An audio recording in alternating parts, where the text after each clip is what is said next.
Olá, hoje iremos falar um pouco sobre o projeto de estrutura em concreto armado, falando um pouco sobre a concepção estrutural, dimensões padronizadas de elementos estruturais e sobre a norma.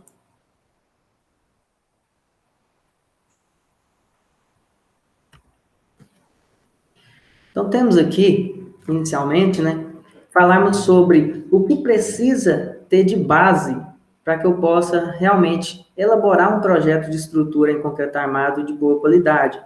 Então, é uma disciplina interdisciplinar que depende de muitos conceitos anteriores, como da disciplina de resistência dos materiais, sobre desenho, já que é uma disciplina de projeto, então envolve não só o cálculo, mas também a parte de desenho, e é para chegar a esse ponto desse projeto de estrutura, como um todo. Então, envolve desde análise de estruturas isostáticas e peristáticas, determinação de deslocamentos, resistência, tudo que envolve projeto e estruturas. Então, aqui temos um exemplo claro, de um projeto em concreto armado, onde nós precisamos conhecer tudo sobre os elementos envolvidos nesse tipo de projeto, as fundações, os pilares, as vigas, as lajes, certo? Dentre os diversos pavimentos, é claro, a análise global da estabilidade estrutural. Então, tudo isso faz parte de um processo de desenvolvimento de um projeto de concreto armado. Então, aqui, para a escolha desse sistema estrutural do pavimento, deve-se levar em consideração diversos fatores, Alguns deles é em relação a custo, Eu preciso identificar se aquele tipo de concepção estrutural vai demandar um custo elevado ou não para a minha estrutura, qual é a finalidade daquela obra, para que eu possa elaborar um projeto de uma maneira mais compatível com aquele tipo de finalidade. A questão da rapidez da execução, isso tudo relaciona-se os tipos de concepção estrutural que existe, os tipos de elemento que pode ser utilizado, se vai utilizar alguns elementos pré-moldados ou não.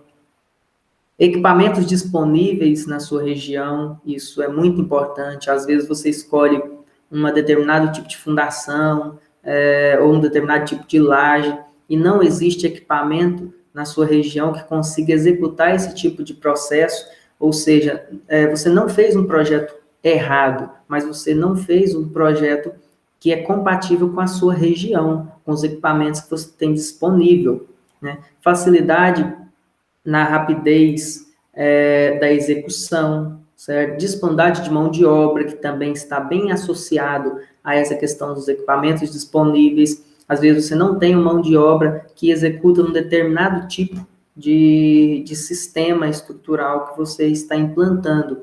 Então, tudo isso faz parte dessa parte prévia de definição da sua estrutura. Também é importante ressaltar alguns pontos dentro da norma, falando sobre concreto, para que se tenha um maior entendimento do projeto. E, dentre elas, é sobre as forças que atuam na estrutura, Essas forças, elas funcionam como um caminho, onde ela vai caminhando em todos os elementos estruturais, desde a laje, para a viga, para o pilar, para a fundação, e todo o dimensionamento do elemento estrutural depende exclusivamente dessa análise dessas forças atuantes na estrutura. Devemos entender que existem dois tipos de forças atuantes, aquelas forças consideradas pela NBR 6118 como cargas permanentes, que são aquelas cargas que vão estar em toda a vida útil da estrutura, então são cargas que não vão oscilar ao longo dos anos. E temos a carga acidental, que é aquela carga que é eventualmente apresentada na estrutura, ela oscila, carga de pessoas, de móveis, vento e assim por diante. Para ficar mais claro isso, eu coloquei aqui alguns exemplos de cada uma delas, Lembrando que cargas permanentes tem como exemplo o próprio peso da estrutura, ainda mais estruturas de concreto armado, que tem uma carga própria um pouco mais elevada que alguns outros tipos de estruturas também bastante usuais, o peso dos revestimentos, o peso das paredes, toda a parte de acabamento, tudo isso é um peso permanente, você não vai retirar, a não ser que você faça uma alteração em toda a concepção, desde arquitetura até estrutura, que não é o caso da nossa análise. Então, essa ideia de carga permanente são cargas que vão sempre estar ali na minha estrutura, sem oscilação, ao longo da sua vida útil. Já a carga acidental, já são aquelas cargas que têm oscilação, como o caso que eu já havia comentado, ocupação de pessoas. Então, em alguns momentos, eu tenho uma quantidade maior de pessoas, uma quantidade menor, as pessoas são cargas móveis, então elas não ficam aplicadas exclusivamente em um ponto. Mobiliários, né, também são considerados cargas acidentais. Eu posso ter um determinado móvel, eu posso aumentar o peso sobre ele ou não, posso movimentar ele para uma outra posição. Peso de veículos, tem a mesma ideia do mobiliário, força do vento, tudo isso é considerado como carga acidental, segundo a NBR 6118. Com relação às soluções estruturais, né, você tem que definir como será a sua solução estrutural. Aqui temos dois exemplos mais usuais de solução estrutural. Aqueles em que você realmente utiliza os elementos estruturais convencionais, como laje, descarregando em vigas, depois descarregando em pilares, depois descarregando em fundação, que seria a nossa solução 2 apresentada aí. Mas existem casos em que você consegue já transferir toda a carga da laje diretamente para os pilares, sem a necessidade de vigas. Logo, você vai ter lajes com uma rigidez maior, uma dimensão muito maior, para que possa suprir essa falta de elementos, como as vigas, para transferência de carga. Mas isso acontece, tem arquiteturas que necessitam dessa tipo de solução, que é essa solução 1. E aí a distribuição das cargas acontece de uma forma um pouco diferente para cada caso, né? Porque você já tem que direcionar toda a carga da laje exclusivamente para os pilares, e não para uma distribuição linear do seu contorno através das vigas. Alguns tipos de solicitações, né, devem ser relembrados, isso aí vocês já vêm adquirindo ao longo dos anos esse conhecimento nas disciplinas de isostática, mecânica, teoria das estruturas 1 e 2, concreto armado. Então, todas essas disciplinas que envolvem estruturas já vêm introduzindo todo esse conceito de solicitações, como esforço de tração, esforço de compressão, a flexão, que é um dos pontos chaves para o dimensionamento estrutural. A torção também acontece muito e às vezes dá muito problema na concepção estrutural por torção em vigas em decorrência de uma distribuição ali, às vezes de forma equivocada, em alguns casos. Cisalhamento, né, a possibilidade de corte que costuma acontecer ali praticamente no encontro entre vigas e pilares. Então, todas essas solicitações devem ter o seu entendimento, o seu conhecimento, para que você consiga dar continuidade na análise e possa elaborar um bom projeto de estrutura. Aqui tem novamente, né, esses exemplos dessas solicitações mencionadas. Um outro critério de projeto é a questão do equilíbrio. Quando você está criando uma concepção estrutural, desenvolvendo ali uma pré-locação dos seus elementos, você sempre tem que levar em consideração a busca ao máximo por um equilíbrio. Muitas edificações, às vezes, existem balanços, existe algum tipo de concepção baseada na arquitetura que possa vir a ser um pouco mais complexa, mas você tem que procurar soluções viáveis. Então, o equilíbrio da estrutura é um ponto-chave, porque você inicialmente consegue reduzir as excentricidades estruturais, como, por exemplo, essa imagem aqui embaixo. Então, você consegue perceber que existe um balanço, mas esse balanço tem o que a gente chama de contrabalanço, é um equilíbrio estrutural. Então, essa viga em si, ela, claro, vai ter um momento negativo muito elevado no encontro entre a viga com o pilar.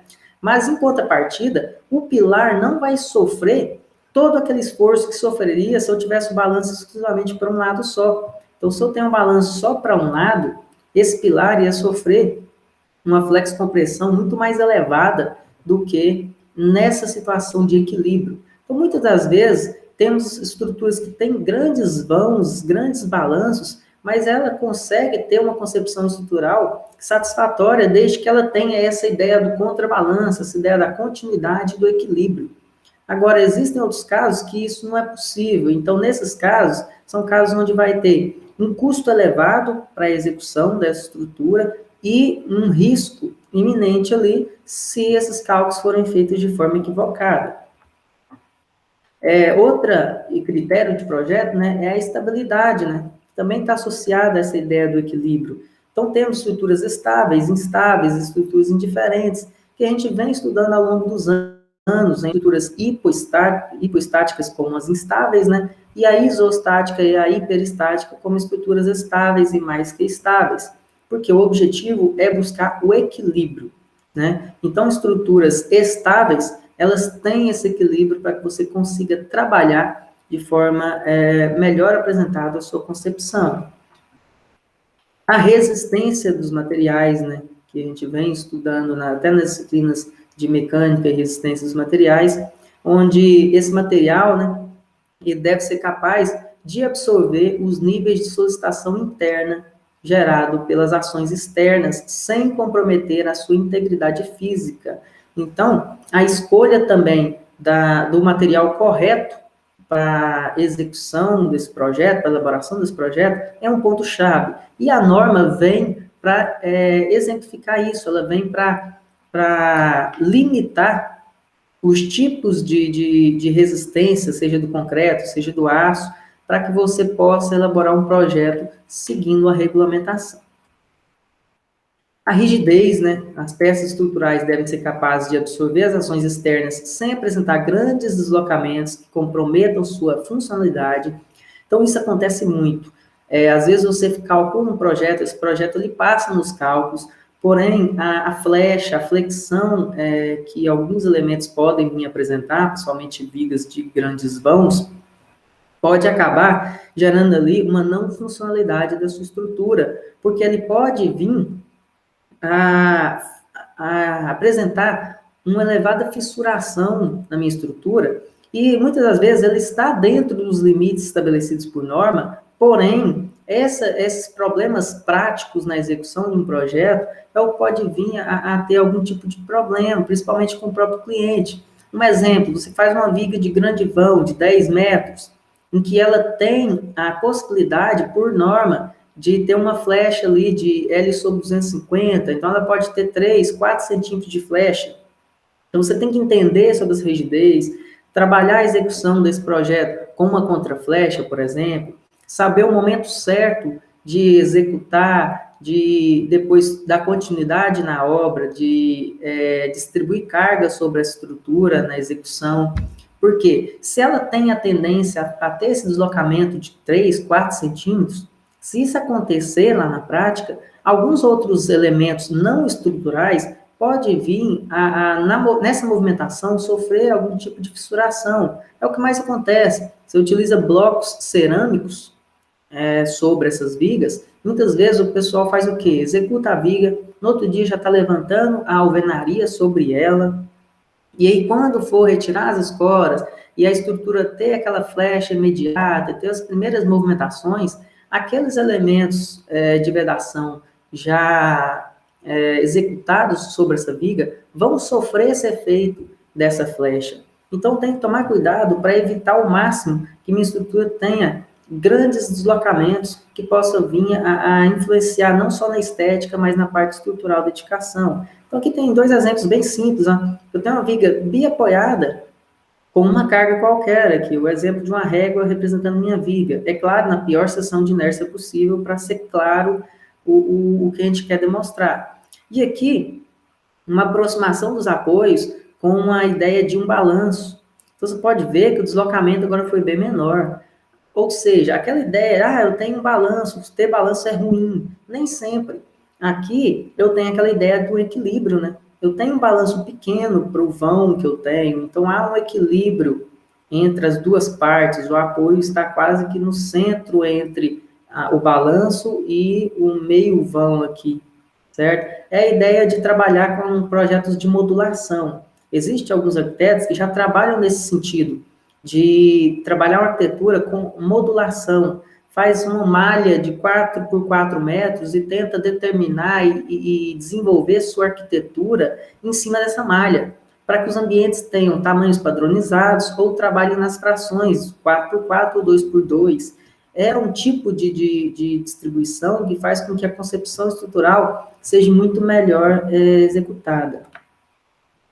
Posicionamento dos elementos estruturais, né? Isso vai de projeto para projeto, né? Então, essa é uma das partes mais complicadas inicialmente para quem está iniciando. Saber exatamente o local desses elementos, qual a dimensão prévia que ele vai iniciar com esses elementos. Tudo isso é uma dúvida inicial que as pessoas têm. Então, essa aula de hoje é para tentar ajudar vocês a iniciar essa concepção estrutural.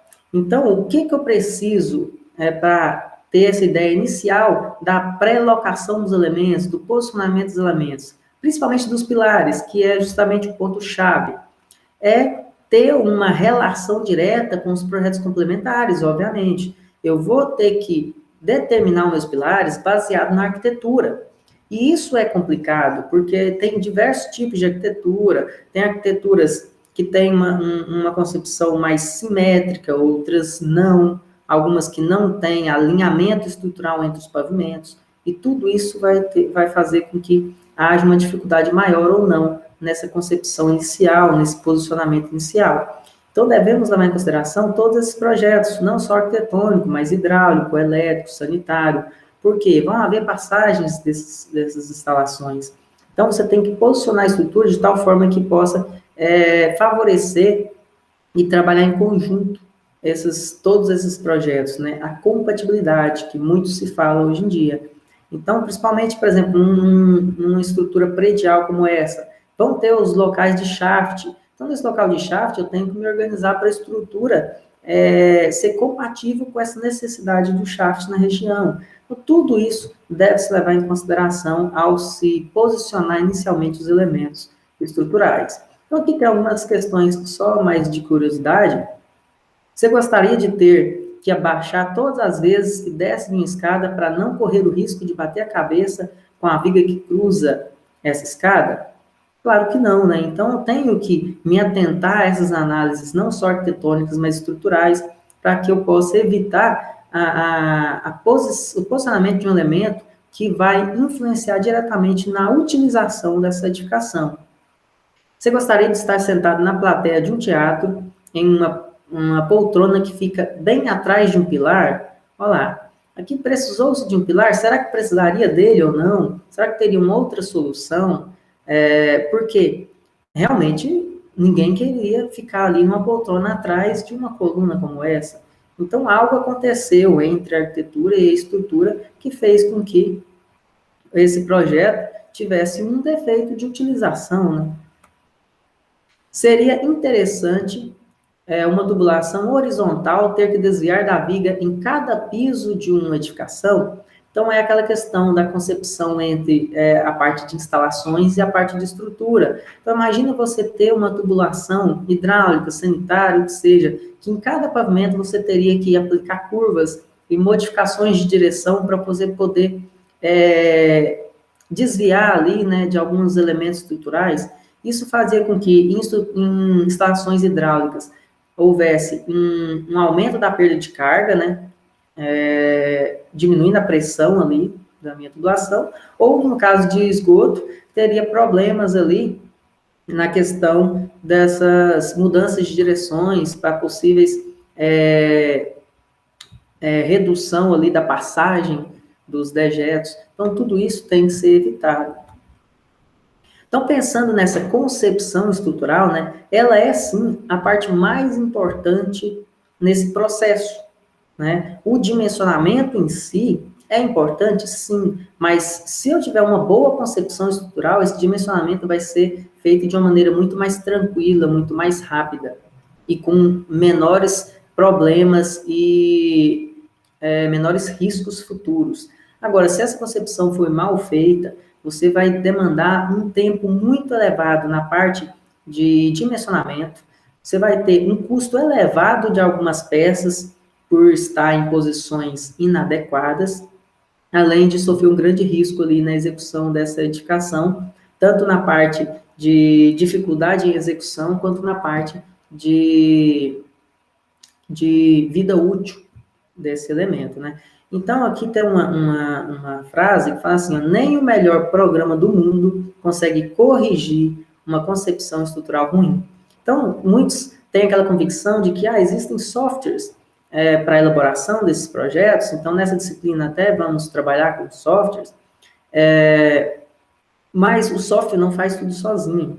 Na verdade, é totalmente o contrário. O software só vai te auxiliar basicamente do meio para frente. Só na parte de dimensionamento e detalhamento. Mas a concepção é você que vai definir. O software não define concepção estrutural. Ele não vai identificar onde tem paredes, onde não tem, onde tem portas, janelas, qual que é o melhor alinhamento da estrutura. Isso é de responsabilidade de quem está projetando.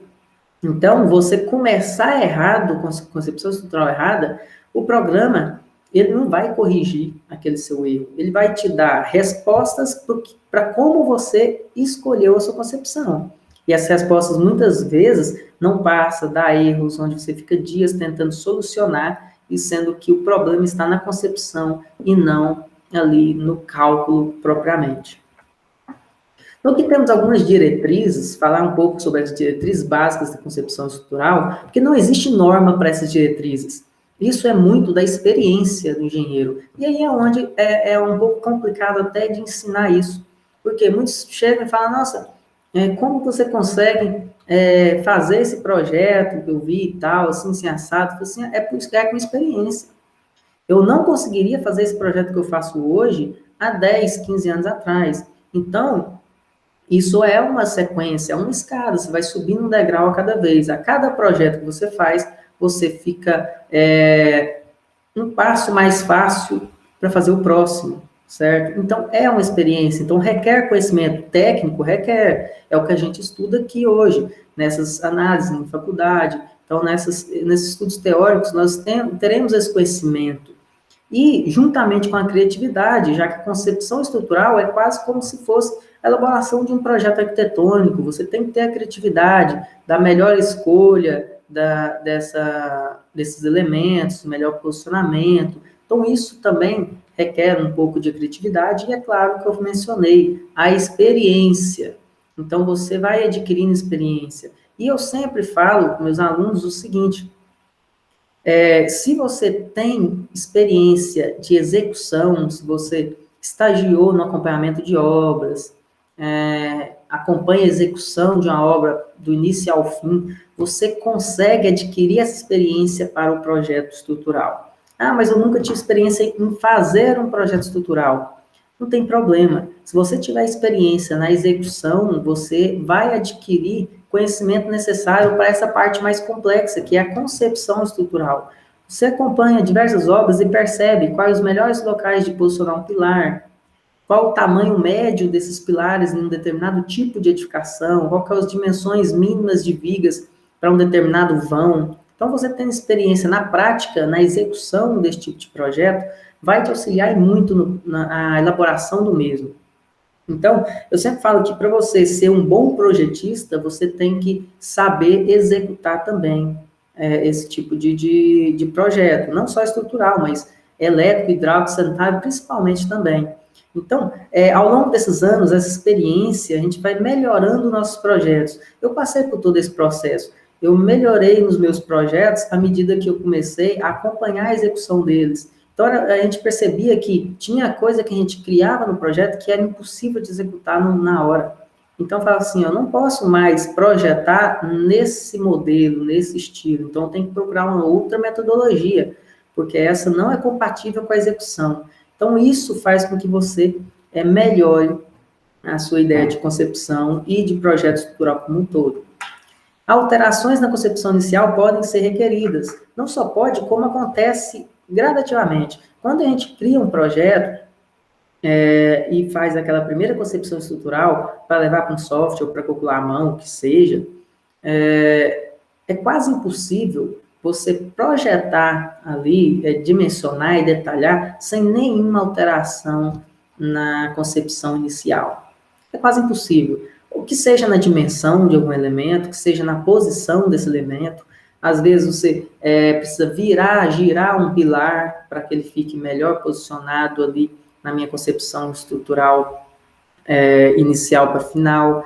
A dimensão, às vezes a inclusão de um novo pilar, um novo elemento, ou a retirada, às vezes, de algum elemento que você julgava inicialmente ser necessário, mas que agora esse elemento está em algum ponto como atrapalhando a sua estrutura. Então, isso acontece. De tal forma que, na hora do cálculo estrutural, você pode perceber, às vezes, necessidade até de alteração na arquitetura. Isso acontece. Aí, é claro, tem que ter uma reunião com quem fez o projeto arquitetônico, se não foi vocês mesmos. Então, para que possa ter um diálogo entre os projetos, para que haja essa compatibilização que hoje é indispensável na elaboração dos projetos. Por isso, existem softwares hoje, BIM, que faz toda essa concepção, essa compatibilização, além de profissionais que são contratados para isso. Existem profissionais que são contratados para fazer essa ligação entre os profissionais de cada área, e faz com que esse profissional faça a análise da compatibilização e consiga orientar cada profissional nas pequenas alterações necessárias para que essa compatibilização aconteça. Possibilidade de várias soluções tecnicamente viáveis, né? Aproveitar facilidades de ferramentas computacionais, que é o que eu comentei, né? Então, você utiliza de softwares para facilitar o processo, né? Do dimensionamento, principalmente da minha estrutura. Aqui eu coloquei alguns pontos de diretrizes básicas para a concepção estrutural. Então, eu enumerei alguns pontos que podem servir de passos iniciais para que vocês possam criar uma boa concepção estrutural. Então, o primeiro passo é atender às condições estéticas definidas pelo projeto arquitetônico. Obviamente, esse é o primeiro passo, né, que você tem que, primeiro, determinar os elementos estruturais em posições que eles fiquem escondidos dentro das alvenarias, né, pilares e vigas têm que estar embutidos, de forma a evitar que fique aparente os seus elementos estruturais. É claro que depende do tipo de projeto, tem projetos de galpões industriais que essa aparência, esses requadros, já são até previstos na arquitetura, porque é necessário ter pilares em seções de inércia no sentido inverso à parede, ou que tenha elementos um pouco mais, com dimensões um pouco mais elevadas do que os fechamentos que serão utilizados. Mas pensando em residência, ninguém queria ter uma casa onde você consegue ver os requadros dos pilares das vigas nos seus ambientes, né? Então, o primeiro passo é isso, a parte das condições estéticas relacionadas com a arquitetura. Depois, compatibilizar o projeto de estrutura com os complementares, né? Ter toda essa convicção de onde vai ter passagens de tubulação, seja elétrico, hidráulico, sanitário, fazer alguns reforços estruturais nesses locais onde passa essas tubulações, verificar questões de altura. Muitas vezes você passa uma viga e essa viga já está reduzindo muito o pé direito da edificação e ainda vai ter que passar tubulações por baixo dessa viga. Então, tudo isso tem que ser levado em consideração para que você execute ali o tamanho ideal de viga que consiga suprir a questão estrutural, consiga servir de passagem ali para instalações e que, ao finalizar a edificação, ao ter a parte do estuque, do forro, você consiga ainda ter o ambiente com aquela altura que estava prevista em arquitetura. O terceiro passo para essa concepção estrutural é o posicionamento dos elementos estruturais em função do comportamento primário das mesas. Então, busque seguir esse comportamento primário. O que é o comportamento primário? As ações, né, todas as cargas são distribuídas nas lajes, que distribuem nas vigas. As vigas recebem esse carregamento nas lajes juntamente com o peso das suas paredes, descarregam nos pilares, e os pilares descarregam na fundação. Se você tentar fazer uma concepção que não seja essa concepção primária, isso vai começar a gerar alguns problemas estruturais ou aumento de custo desses elementos, como, por exemplo, apoiar vigas sobre outras vigas, apoiar pilar sobre viga, que acontece, às vezes, eu preciso nascer um pilar sobre uma viga. Então, existem casos que é necessário, mas se você está fazendo uma análise prévia inicial, busque-se sempre um comportamento primário, busque sempre apoiar laje em viga, viga em pilar, e não utilizar a ideia de que apoie pilar sobre viga ou viga sobre viga. Então, evitem esses comportamentos que não sejam primários inicialmente no seu projeto. O quarto passo ali, transferência de cargas de forma mais direta possível, né? Cargas devem percorrer o menor caminho, essa ideia que eu acabei de falar, né? Evitar vigas apoiadas em outras vigas, ou pilares nascendo nas vigas, que são chamadas vigas de transição. Tudo isso é necessário para que você tenha uma sequência melhor da sua concepção. Aqui temos um exemplo claro dessa viga de transição lá. Eu tenho um pilar nascendo sobre essa viga e eu tenho uma edificação predial. Então, todo o peso dessa região central vai ser descarregado nessa viga. Então, essa viga vai sofrer um esforço muito elevado, vai ter um superdimensionamento da estrutura dessa viga, se ainda não sofreu algum tipo de colapso, que pode levar toda a edificação, né, a um colapso ali estrutural que a gente não pode deixar acontecer. Um quinto passo, uniformidade dos elementos estruturais, não só a seção transversal, como até mesmo nos vãos. Se você conseguir fazer uma concepção estrutural, onde os vãos ali da laje, por exemplo, tenham medidas padronizadas, ou seja, a distância entre os pilares tenham distâncias padronizadas, o que mais acontece é você ter um cômodo, um quarto de 4 por 4, aí depois tem um banheiro de 1,40 por 3, um outro banheiro de 1,40 por 3 e um outro quarto 4 por 4. E você tem aquela vontade, aquela necessidade de colocar pilar em todos os cantos. Então, você colocaria pilar nos 4 cantos do quarto, nos 4 cantos dos banheiros, de cada banheiro e do outro quarto. Isso fazia com que seus pilares ficassem um pilar ali distante 4 metros do outro, que é o vão do quarto. Depois, pilares com distância de 1,40 só de vão, porque é a largura de cada banheiro.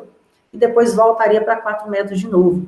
Isso não é uma concepção muito legal. Você acaba tendo uma falta de uniformidade na distância, nos vãos. Então, às vezes, você não ter o pilar entre os dois banheiros faria com que sua estrutura ficasse melhor apresentada. Você teria lá um vão de 4 metros no quarto, um vão de quase 3 metros no outro, que é os dois banheiros juntos, e depois um vão de 4 metros de novo. Então, você tem já uma similaridade, uma uniformidade ali nessas distâncias. Isso ajuda na concepção estrutural.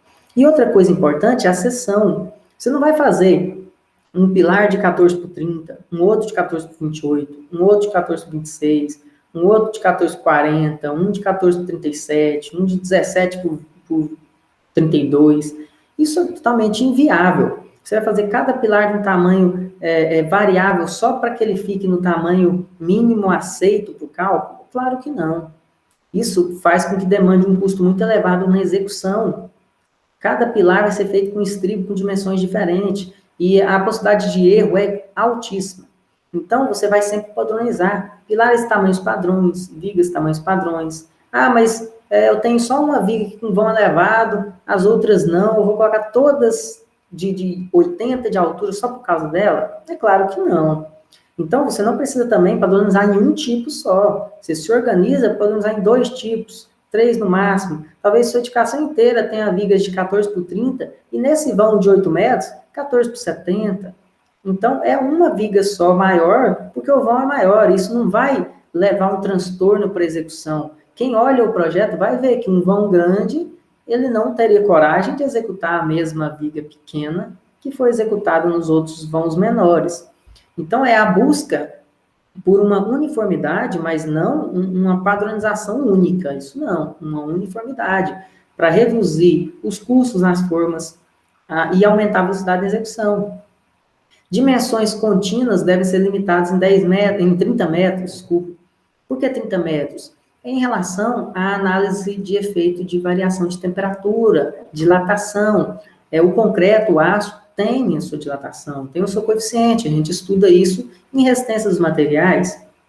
Então, quando eu tenho vãos, quando eu tenho uma quantidade, um elemento, uma viga de mais de 30 metros, eu preciso interromper essa minha viga e criar o que a gente chama de junta de dilatação. Então, um exemplo, se você vai fazer uma edificação, um galpão de 20 por 60 metros, então você tem que basicamente fazer dois galpões, um de 20 por 30 e um outro de 20 por 30, e como se os dois estivessem na divisa um com o outro. Os elementos devem ser interrompidos. Eu tenho que chegar a duas vigas próximas um ao outro, dois pilares próximos ao outro, duas fundações próximas um ao outro, com uma folga correspondente à possível dilatação que a minha estrutura vai apresentar ao longo do dia. E aí, normalmente, a gente utiliza alguns elementos entre essa estrutura, né, para servir de junta de dilatação, ou isopor, ou alguma espuma expandida, algo que consiga aceitar o movimento que vai ter referente à dilatação térmica da minha estrutura. Orientações criteriosas das seções dos pilares em planta.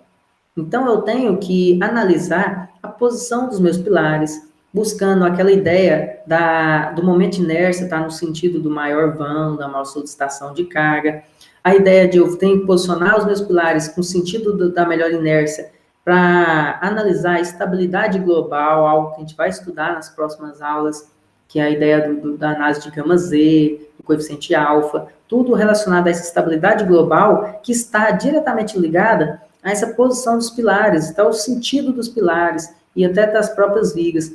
A busca por um alinhamento entre os pilares e as vigas também ajuda muito para que eu tenha pórticos similares para essa questão da análise de estabilidade global. Então, isso também é importante na nossa concepção.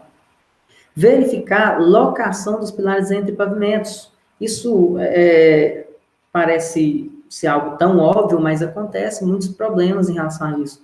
Você, às vezes, começa a fazer a concepção ali, de cima para baixo, outros fazem de baixo para cima, outros, em uma análise predial, começa pela pavimento tipo, né? Então, se eu começo pelo pavimento tipo e faço minha concepção estrutural ali, quando eu for transferir esses pilares para o pavimento inferior, que lá é o meu estacionamento, minha garagem, eu tenho que ter uma correlação entre eles, né? Eu não posso interferir. Às vezes eu posicionei um pilar em cima, que quando eu vou olhar ele embaixo, ele está no meio de uma garagem. Então, inviabiliza aquele projeto arquitetônico que programava uma vaga de garagem naquele local. Então, eu preciso fazer uma compatibilização entre pavimentos também.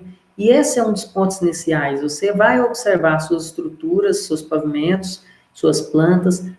De preferência, na arquitetura, num programa de CAD, você coloca um sobre o outro e vê onde coincide alguns pontos que vão ser necessários para que o meu pilar ele possa ter continuidade ao longo dos pavimentos. Então, pensando na etapa de projeto, né, essa etapa ela é cíclica. Eu tenho inicialmente a concepção estrutural, sim, depois eu vou começar a fazer a elaboração dos modelos, depois eu vou fazer análise estrutural para ver estabilidade, para assim e começar a dimensionar elemento por elemento e detalhá-los. Porém, em qualquer momento aqui, eu posso voltar ao ciclo, né? Eu posso vir, ao chegar no dimensionamento, perceber algum problema, voltar na concepção e refazer tudo de novo. Ou lá no detalhamento eu posso voltar no dimensionamento e fazer uma segunda alteração para detalhar novamente. Então, isso é cíclico.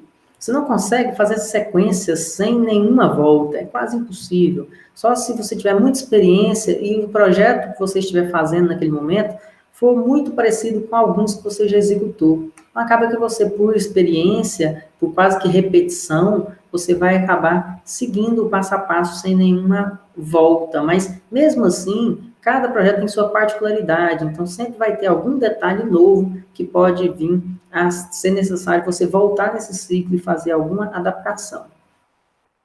A análise estrutural ela é feita a partir de um modelo, né, que tenta representar o comportamento da estrutura, que são os modelos que a gente estuda. Às vezes a gente está lá na disciplina de isostática, de teoria das estruturas, e pega um pórtico qualquer, com umas distribuídas sobre ela, algumas forças pontuais, e não consegue entender e visualizar aquilo como uma estrutura real.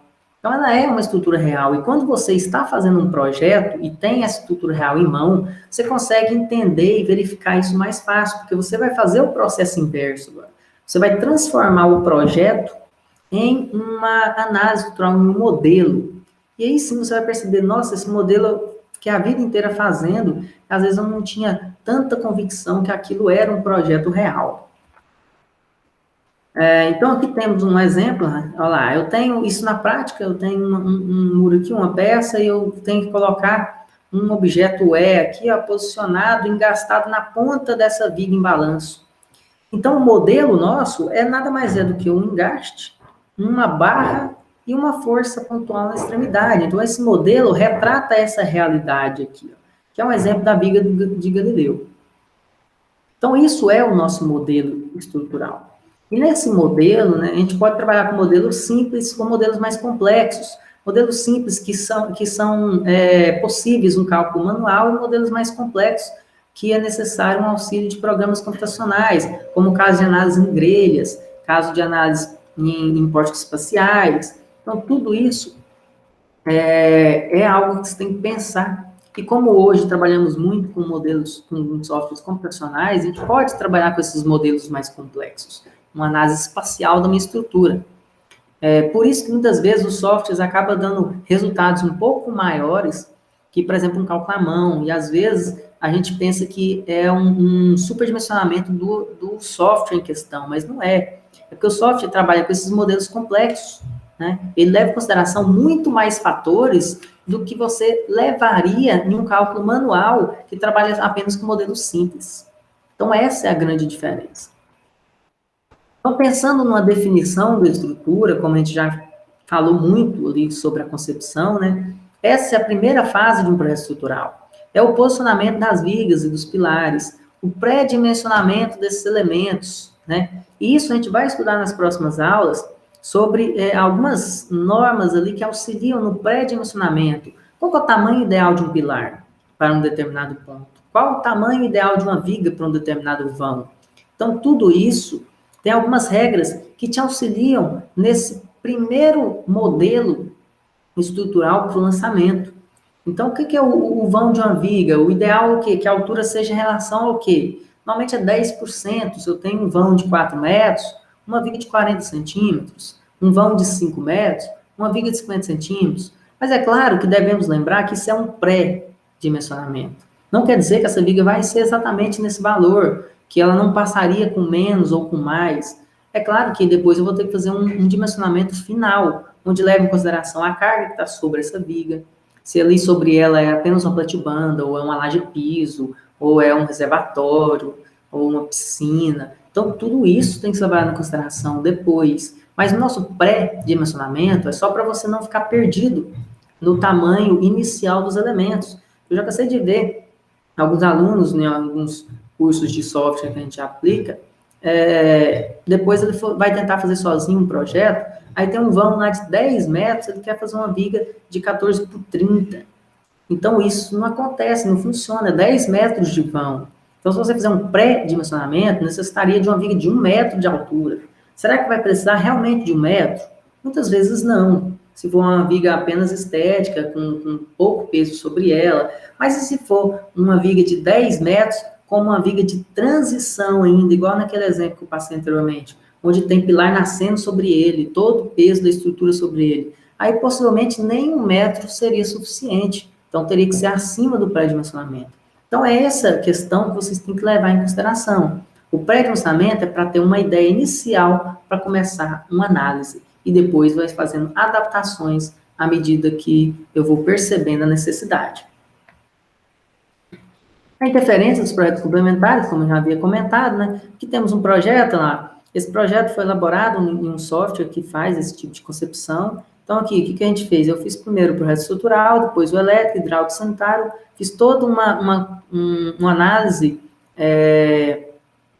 de BIM, né, uma análise de compatibilização entre elas, para depois eu finalizar todos os projetos. Então, eu fiz todos os projetos, parei no ponto de detalhamento, né, fiz essa análise, a necessidade de, às vezes, ter algumas perfurações na minha estrutura para passagem de tubulação, depois volta-se e faz essas inclusões de passagens, né, de instalações, para que tenha um detalhamento final ali, onde muitas vezes há um reforço naquela região para que eu possa ter um melhor resultado. Então, isso acontece. Então, o ideal é pensar sempre nessa interferência entre todos os projetos. Aqui temos um exemplo, né, da ideia de todos os elementos que compõem uma estrutura, né? Você tem todo o peso do telhado que vai descarregar em vigas ou em lajes, depende de como vai ser feito a concepção. Essas lajes vão descarregar o peso nas vigas, as vigas descarregam nos pilares, os pilares descarregam nas fundações. Esse exemplo aqui é uma fundação de bloco estaca. Então, essa é a concepção final que devemos ter. Toda essa sequência, tem vãos grandes, às vezes não tem. Então, isso aqui, a arquitetura teve essa necessidade, né? Então, eu tive que fazer essa concepção baseado na necessidade arquitetônica. Às vezes, precisa de ter algumas adaptações na arquitetura para que consiga ter um melhor resultado. E aí vai muito do profissional que elaborou o projeto, se ele vai aceitar alterações ou não. Então, uma conversa, um diálogo entre os profissionais. Então, qual que é a dimensão dos elementos, né? Essas dimensões mínimas existem na norma, então eu sei qual é a dimensão mínima de um pilar por norma, certo? Para que eu possa executar de uma laje. Então eu preciso, para ter esse entendimento do dimensão dos elementos, começar com essa ideia de observar pela norma, ter todo o conhecimento que a norma nos proporciona. Depois, o método construtivo ideal. E esse método construtivo ideal é qual? Ele é variável, é um método construtivo ideal para a sua região, para a sua cidade. Então, você vai ter que observar isso. Qual que é o método construtivo aqui para execução, por exemplo, de uma fundação? Fundação aqui na minha região é sempre em estaca, bloco estaca, ou não, é sapata. As minhas vigas baldrame, não, são feitas sobre um alicerce de tijolo maciço, não, são feitas sobre bloco de concreto, não, são feitos sobre blocos cerâmicos vazados. Então, cada método construtivo vai fazer com que as dimensões dos elementos vão se adequando para aquele método. Então, você tem que entender isso. Não dá para falar assim, eu segui o livro tal, ou o que eu falar aqui agora. Tudo que eu vou estar falando é para a minha região. Então, eu vou deixar bem claro isso. Então, você precisa realmente ter aquilo que eu comentei antes. Uma pequena experiência mínima necessária de execução, para que você consiga projetar a sua concepção, o seu projeto, para atender aquela região que você está fazendo. É aquilo que eu comentei sobre eu estar fazendo alterações constantes nos meus novos projetos, para que eles sempre estejam adequados com a maneira como vai ser executado realmente. Com o material disponível também. Eu não vou fazer um projeto com uma fundação, por exemplo, deu 30 toneladas, aí eu faço uma análise de sondagem e percebo que minha fundação precisaria ali de um bloco de uma estaca de 20 metros de profundidade. Ou, se eu transformar em bloco de 2 estacas, de 11 metros de profundidade, ou de 3 estacas de 6 metros de profundidade, por exemplo. Vamos dar esses exemplos. E aí você vai no seu projeto e não entende dos materiais ou dos equipamentos que existem na sua região, você acaba fazendo o quê? Acaba imprimindo seu projeto, né, levando para a obra, um projeto onde você precisaria perfurar 20 metros. Aí, o equipamento na sua região não condiz com isso. A pessoa vai chegar e falar, o equipamento que eu tenho na minha região só fura até 10 metros. Então, como que eu vou executar esse projeto que tem 20 metros de profundidade? Tem que trazer equipamento de fora, até de outro estado, de outra cidade? Ou eu poderia ter optado pela questão de um bloco de 3 estacas de 6 metros cada um, né? Então, é isso que tem que entender. Você ter esse conhecimento de material disponível, dimensão mínima, método construtivo e equipamento disponível, você consegue sim fazer um bom projeto com as dimensões que vão realmente ser executadas. Então, aqui eu vou colocar alguns exemplos da minha região, como eu comentei. Então, qual dimensão prática de uma viga baldrame? Então, essa viga baldrame, a dimensão prática na minha região é o seguinte: é uma viga de 14 de largura. Por que 14 de largura? Porque nós fazemos o alicerce, né, para alinhar ali o terreno, para fazer essas vigas não diretamente no solo. Muitos fazem diretamente no solo, alguns utilizam bloco vazado, outros blocos de concreto, outros fazem uma capa ali de concreto magro para o alinhamento. Então, cada um tem sua concepção. Então, nesse exemplo aqui, da minha região, utiliza esse tipo de tijolo maciço de 2 vezes para poder fazer o alinhamento para o posicionamento da viga.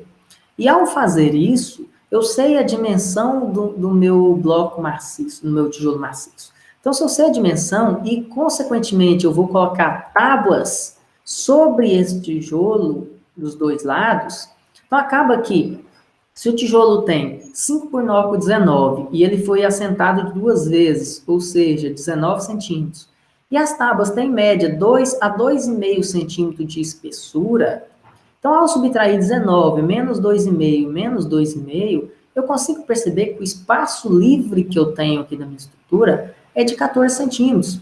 Então, eu posso chegar à conclusão, por exemplo, a viga baldrame precisa, é obrigada a ser de 14 de largura? Não. Ela poderia ser de 12? Poderia. Né? A norma aceita 12. Ah, poderia ser de 15, 20, 25? Poderia. Então, quer dizer, você vai dimensionar, ele tem diversas posições, diversos tamanhos de viga que passariam no cálculo. Mas não é isso o objetivo. Você vai procurar passar no cálculo aquela dimensão que é possível ser executada no seu projeto. Então, olha lá, minha viga, ela tem, olha lá, 19 com as tábuas, né, que é o tamanho do tijolo, e 14 depois de concretado. Então, uma viga de 14 por 30, se ela passar no cálculo, né, claro, primeiro é isso, se ela passar no cálculo, é a viga ideal para executar esse tipo de estrutura aqui, ó. Porque a minha tábua é de 30, e o espaço vazio dentro aqui vai ser 14. Então, 14 por 30 vai ser muito mais fácil de executar. Aí, se eu precisar de uma viga de 14 por 40, eu vou ter que...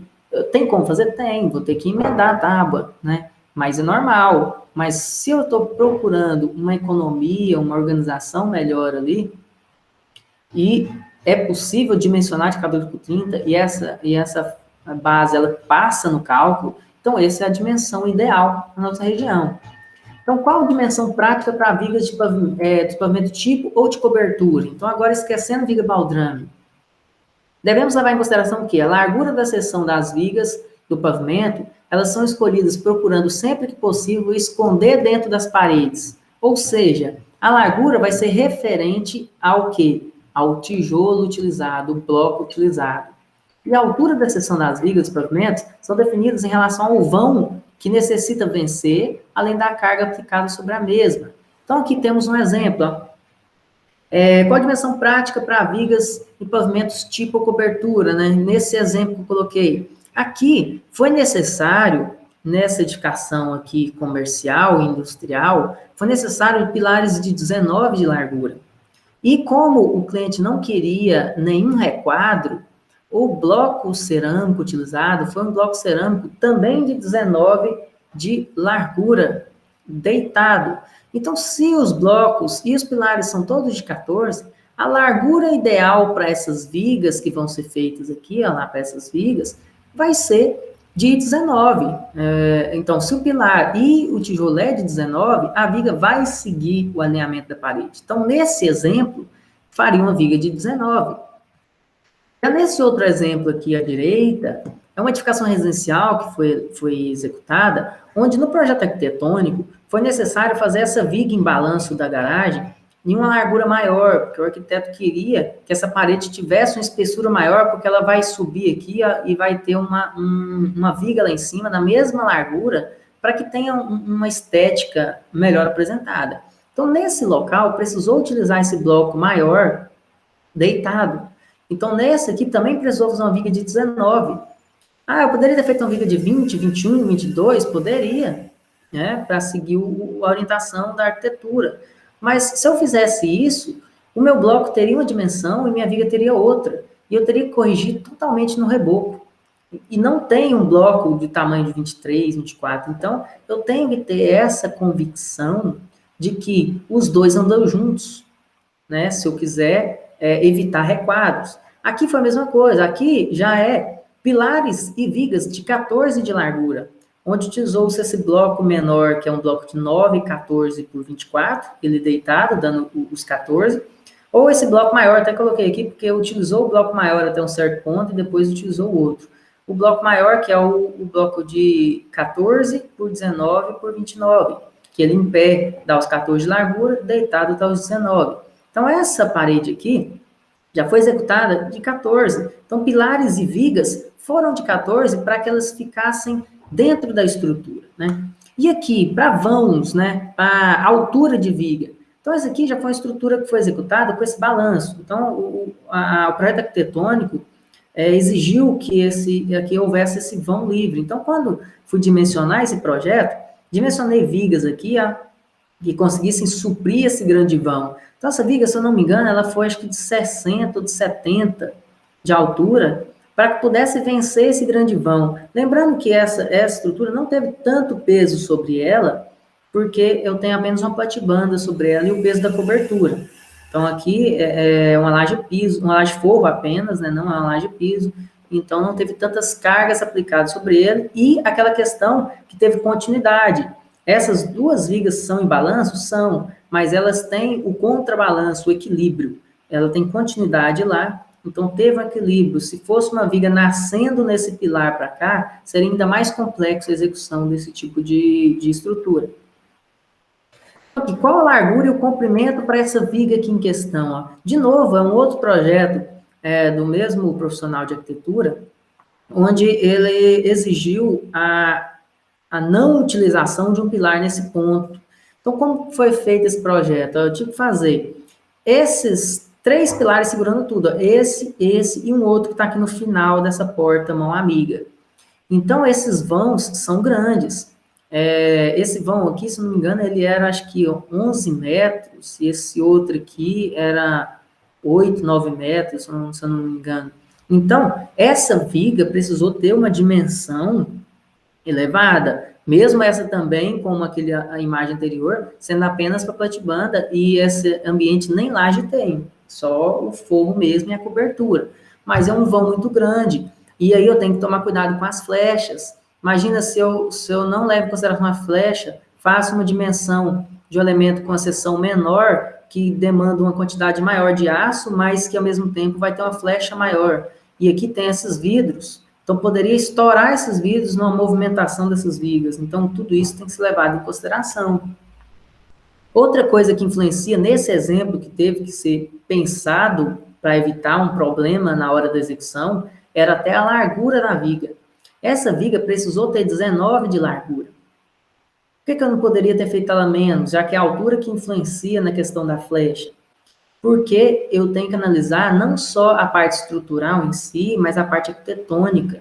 Eu tenho aqui a utilização de um conjunto de portas mão amiga, e são várias folhas, foram 9 folhas aqui. E ela demanda uma largura mínima para instalação. Então, eu precisei fazer essa viga de 19, mais a parte de reboco e tudo mais, deu uns 22, 23, para que fosse uma largura suficiente para que pudesse ter a instalação dessas mão amigas. Se eu faço essa viga apenas de 12 de largura ou 14 de largura, não seria possível fazer a implantação dessas esquadrias de mão amiga. E aí seria um problema, né? O cliente iria atrás de você e falaria, ó, o projeto desde o início estava previsto a instalação dessas portas. Como você não preveu isso, né? Então, esse tipo de conhecimento tem que se ter na elaboração de um projeto. E se não for viável a execução de uma viga de concreto, né? Então, existem detalhes arquitetônicos em pontos onde não há uma continuidade do elemento estrutural, aquela questão do equilíbrio, pode indicar a necessidade de um uso de uma outra metodologia para poder ser executada essa viga. Então, a redução no peso próprio, com utilização de metal ou de placas, como placas cimentícias, placas GCM, é uma possibilidade. Então, nossa aula é de projeto de concreto armado? Sim, mas a gente tem que ressaltar que em alguns pontos, às vezes, há a necessidade de não executar um projeto de concreto armado para a utilização de algum outro elemento que consiga suprir a necessidade arquitetônica. E aí você vai calcular apenas os elementos de concreto na região com as cargas que serão solicitadas para resistir a essa nova estrutura anexada. Às vezes pode ter ficado um pouco complexo o que eu acabei de falar, mas eu tenho um exemplo muito claro para entender o que eu estou falando. Aqui é um exemplo de uma obra que executamos, onde tem aqui a fachada da edificação residencial, né, com detalhe arquitetônico, com a viga aérea. No projeto arquitetônico, tinha aqui um detalhe de um pilar aqui externo, e uma viga que externa ela, encostada, mas com um dente para fora, e essa viga continuava aqui no ar e virava ali em um ponto onde não tem continuidade nenhuma na estrutura. Então, não tinha continuidade nem nesse sentido, e nesse sentido não coincidia sobre a estrutura. Ou teria que fazer uma estrutura muito grossa aqui, numa largura muito elevada, que não poderia fazer na continuação, porque a arquitetura não permitia, eu precisaria ter uma largura convencional. Então, seria complicado a execução desse tipo de estrutura. Então, o que foi feito? Olha lá, se existe a necessidade de fazer essa viga aérea, foi escolhida uma concepção estrutural de um outro elemento, não de concreto.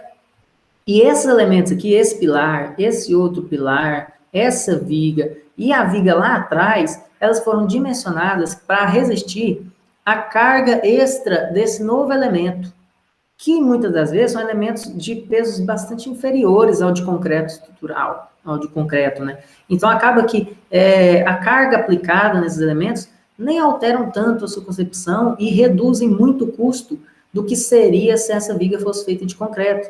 Então, o resultado final dessa casa foi o seguinte, olha lá, a utilização de placa cimentícia, você faz uma estrutura com estrutura metálica, lá, fazendo esses módulos aqui, são parafusadas essas placas, são chamadas placas cimentícias. Olha lá, dando o detalhe da viga, tá vendo que essa viga, a largura dela, ela é toda fora da construção. Eu não poderia enlarguecer essa viga, porque não aceitaria arquitetonicamente isso. Então, no final, o projeto ficou assim, ó, que essa placa cimentícia, ela aceita o acabamento que aceita uma alvenaria, né, convencional. Então, aqui foi feito o quartzo na estrutura, foi incluído uns pergolados em estrutura metálica também ali. Então, não é problema isso aqui não ser de concreto. Você tem que chegar a essa conclusão. Quando há necessidade de fazer uma adaptação, porque a análise de concreto ia gerar uma complexidade muito elevada ali, ia gerar um transtorno em relação a flechas, em relação a peso, em relação a momentos, flexo-compressão e tudo mais nos meus elementos. Então, isso é uma resposta, né? É uma ideia que consegue suprir a necessidade. Para o cliente, não mudou nada na questão arquitetônica, né? O projeto é o mesmo que foi previsto inicialmente, mas você escolheu uma metodologia que coincidisse, que fosse possível ser executada. E qual a dimensão prática dos pilares, né? Então, a seção dos pilares devem ser escolhidos de modo a não causar maiores interferências no projeto arquitetônico, definida a partir da estimativa de carregamentos pelo processo de área de influência. Em edificações prediais, pilares pertencentes à subestrutura de contraventamento devem possuir dimensões maiores para aumentar a rigidez dos pórticos. Então, quando você vai fazer o dimensionamento dos pilares, né, tem que seguir essas questões. Aquilo que a gente já cansou de falar, de tentar não interferir na arquitetura, né? O dimensionamento, o pré-dimensionamento dos pilares são feitos por um processo chamado área de influência, que nós vamos estudar nas próximas aulas. E também a necessidade, quando a gente for também calcular a estabilidade global de um estrutura, o gama Z, ou o coeficiente alfa, deve-se muitas vezes fazer o que a gente chama de pilar parede na edificação, que é a maneira de fazer o contraventamento de concreto armado em um edifício predial, que é feito através desses pilares parede, ou seja, pilar onde uma das dimensões são no mínimo 5 vezes maior que a outra. Isso acontece muito, se você reparar em execução de projetos prediais, em elevadores ou em escadas, onde você tem ali uma parede inteira feita de concreto, que é o meu pilar parede. Então, qual a dimensão prática de um pilar, né? Também segue a mesma ideia que eu acabei de mostrar para a viga. Então, olha lá, se eu utilizo um bloco de 14 por 19 por 29 em pé, então o meu pilar vai ter 14 de largura, né? É a largura para que esteja ali dentro da arquitetura. E se eu utilizar um bloco deitado em um projeto aqui comercial, industrial, ou que tem um vão muito elevado, como esse exemplo aqui que foi? Eu coloquei o bloco deitado. Então, esse bloco deitado, nesse sentido, ó, teve 19 de largura, porque esse pilar teve a necessidade de ter 19 de largura. E para que ele pudesse ser escondido na alvenaria, utilizou-se um bloco de 19. Ah, eu poderia ter feito um tijolo aqui só de 9 de largura? Poderia, mas aí haveria o requadro. Então, eu estou falando em relação ao requadro. Não quer dizer que a parede não possa ser mais estreita, pode até ser drywall, né? Mas o que eu tenho que levar em consideração é que o meu pilar precisou ser de uma dimensão um pouco mais elevada. E aí, se o meu pilar for de 19 e eu precisar esconder ele na alvenaria, eu tenho bloco de 19. Agora, se o pilar for de 20, de 21, de 22, ou de 18, ou 17, muitas vezes ele não vai coincidir. Então, no final das contas, você tem que pensar nisso.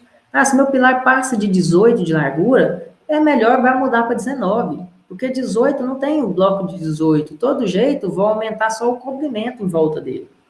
Então, eu já poderia dimensioná-lo como 19, que, consequentemente, iria reduzir as armaduras. Agora, aqui, pode pilar de 12 ou de 9 de largura? Por exemplo, essa edificação aqui está utilizando um bloco de 11,5, nem é 12, né? 11,5 por 19 por 29. Então, esses pilares estão sendo feitos de 11,5 a 12. Pode fazer isso? E esse outro exemplo, que eu estou utilizando um bloco cerâmico em pé de 9 por 14 por 24. Então, está fazendo pilares e vigas de 9 de largura.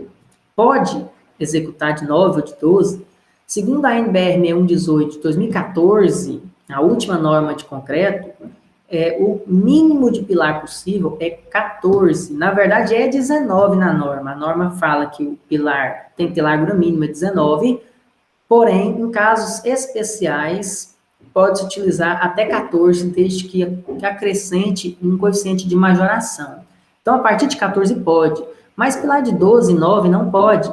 Na norma anterior, a de 2014, na norma de 2003, aceitava-se pilar de 12. Então, essa obra feita em 2007, 2008, se eu não me engano, essa obra foi feita de 12 e ela poderia, sim, na época, ser feita de 12. Se tiver algum tipo de problema estrutural e for para a justiça, o perito judicial, baseado na data da execução do projeto, ele vai fazer análise baseada na lei anterior, então estaria correto.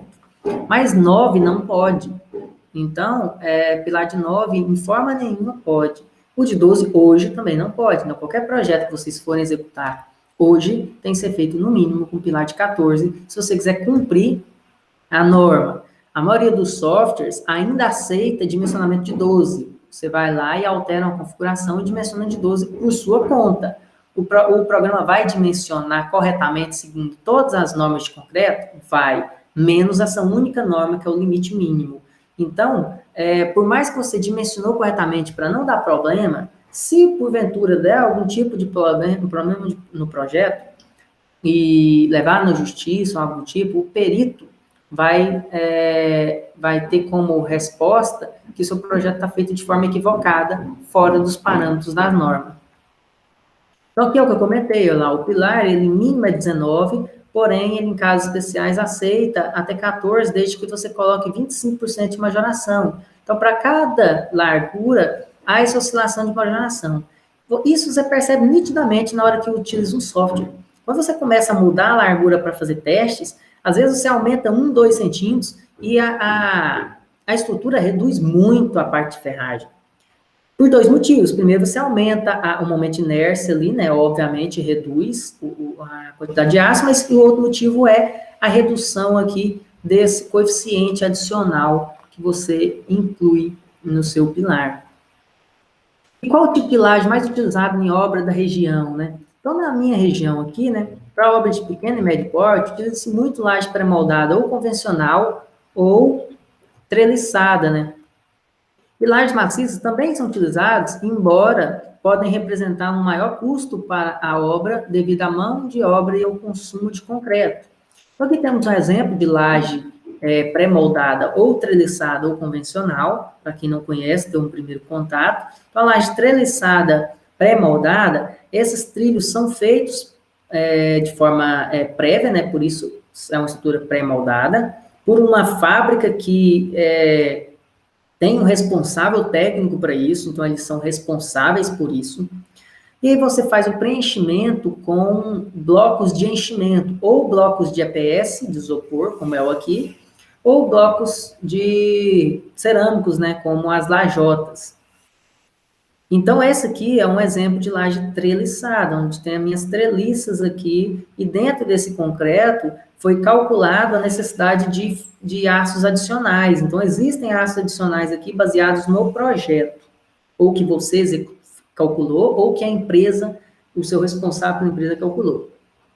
E que é uma laje convencional também pré-moldada, é pré-moldada também com enchimento de EPS ou de lajotas, blocos cerâmicos, mas a utilização de trilhos convencionais, que não são treliças. Essa aqui é uma laje com uma resistência um pouco menor que a laje treliçada. Logo, ela tem que ser utilizada em vãos menores, certo? Para que se evite qualquer tipo de transtorno, porém, os cálculos dessas empresas já levam em consideração tudo isso. E aqui temos a ideia da laje maciça. Eu coloquei esse exemplo, uma obra que a gente fez, onde tinha até a utilização dos dois métodos. Utilizamos laje treliçada em uma região interna da edificação, e aqui era uma laje em balanço, uma laje até um pouco elevada, um vão um pouco elevado, mas era uma laje maciça aqui, não tinha peso sobre ela, uma laje maciça estética, uma arquitetura que tinha um vão aqui, acho que de quase 3 metros, se não me engano, e um vão aqui de 14 metros, onde essa laje precisava ser maciça. Então, essa laje maciça demanda um pouco mais de ferragem, vocês podem ver aqui, e vai demandar mais de concreto, porque ela não aceita os blocos de enchimento, né, que reduzem bastante o peso e o custo da execução dessa laje. Mas foi necessário uma laje maciça nessa região, e essa seria essa diferença. A laje maciça é dimensionada com ferragens nos dois sentidos, né?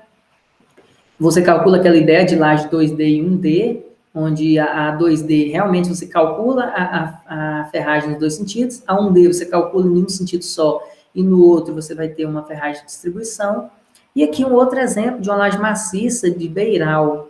Então, também foi executado, onde não tinha laje na edificação. Isso aqui era um projeto de um salão de festas, que era a entrada, e aqui para trás teria todo o salão. Então, foi definido aqui um beiral com laje, onde essa laje também foi maciça. Então, tem toda a armadura, uma armadura mais simples do que essa outra, porque o vão era pequeno, o peso sobre ela era bem menor, então foi muito mais tranquilo o cálculo dessa laje, fora que ela ainda não estava completa, foi instalado depois mais algumas ferragens no dia que foi retirada a imagem. Escolha do material, né? Qual que é o aço utilizado que nós utilizamos para concreto? O aço utilizado para concreto é o que a gente chama de CA, no caso, os mais utilizados é o 50 e o 60. O CA é justamente aço para concreto, né? E aí, o CA50, o número 50 e 60 é a tensão admissível de escoamento desses aços. O aço CA50 é utilizado para armaduras longitudinais, onde tem as dimensões maiores, como bitolas de 6,3, de 8 milímetros, de 10 milímetros, de 12,5 milímetros, de 16, 20, 22, 25 e assim por diante. Já o CA60, normalmente é utilizado mais para os aços transversais, para os fios, que normalmente é o 5.0, 4.2, 3.2 e assim por diante, utilizados mais como estribo da minha edificação. Nessa escolha material, né, a escolha da resistência à compressão do concreto depende do que a gente chama de classe de agressividade ambiental, que está também na NBR 618 de 2014, uma tabela que eu vou demonstrar a seguir, que é a tabela 6.1. Então, de acordo com essa norma, é possível considerar a classe de agressividade levando em consideração alguns critérios, como o tipo de edificação a ser construído, isso é importante, são edificação rural, industrial, residencial, essa localização, né, isso que eu acabei de comentar, se essa edificação, a localização dessa obra é à beira-mar, onde tem influência de maresia, ou industrial, ou de zona rural. Se a estrutura tem algum tipo de revestimento, se ela vai ser revestida por argamassa, por pintura, ou se vai ser um concreto aparente, já que essa análise de agressividade é a questão da possibilidade de penetração ali das intempéries da água para encontrar as armaduras e, consequentemente, passar por um processo de corrosão. Então, isso é importante, saber se você ainda vai ter rebocar a minha estrutura, pintar ela, ou se o concreto dela vai ser aparente ou não. Se a minha região é seca ou úmida, se a edificação está no subsolo ou não, tudo isso também influencia nessa questão da possibilidade da água entrar em contato com as armaduras. Ambientes quimicamente agressivos também, evitar a utilização ali de meios ácidos ou meios salinos na água, né? Até a água que você utiliza para concreto, se for uma água que tem a influência ali de cloretos, entre outros, ou ácidos, né? Ácido clorídrico e tal, isso faz com que haja uma corrosão maior. Teve trabalhos, né, que estudam corrosão, que estudam justamente isso. Normalmente fazem teste com a adição de cloreto, de ácido clorídrico, algum tipo de sal, para visualizar se o processo de corrosão ele é mais acelerado ou não nesse tipo de ambiente. Então, aqui, essa tabela 6.1 mostra ali, ó, as 4 classes de agressividade ambiental que a norma proporciona, desde a fraca, moderada, forte até a muito forte, e o tipo de ambiente, né, de classe de edificação para cada uma delas.